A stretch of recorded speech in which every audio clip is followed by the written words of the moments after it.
susunod na programa ay rated PG. Ito ay nangangailangan ng patnubay at gabay ng magulang para sa mga batang manonood. Ang susunod na programa ay rated PG. Ito ay nangangailangan ng patnubay at gabay ng magulang para sa mga batang manonood. Ang susunod na programa ay rated PG. Ito ay nangangailangan ng patnubay at gabay ng magulang para sa mga batang manonood. Ang susunod na programa ay rated PG.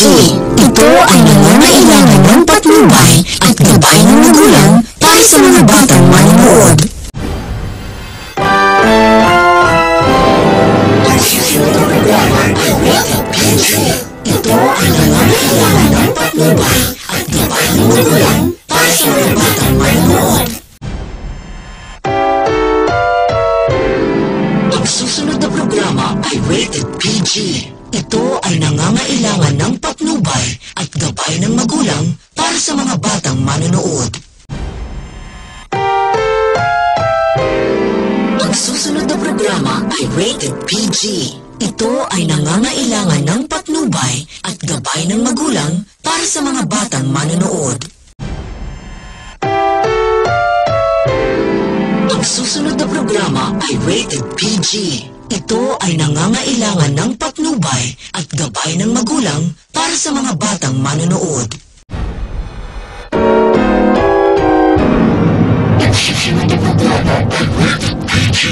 Ito ay nangangailangan ng patnubay at gabay ng magulang para sa mga batang manonood. Ang susunod na programa ay rated PG. Ito ay nangangailangan ng patnubay at gabay ng magulang para sa mga batang manonood. Ang susunod na programa ay rated PG.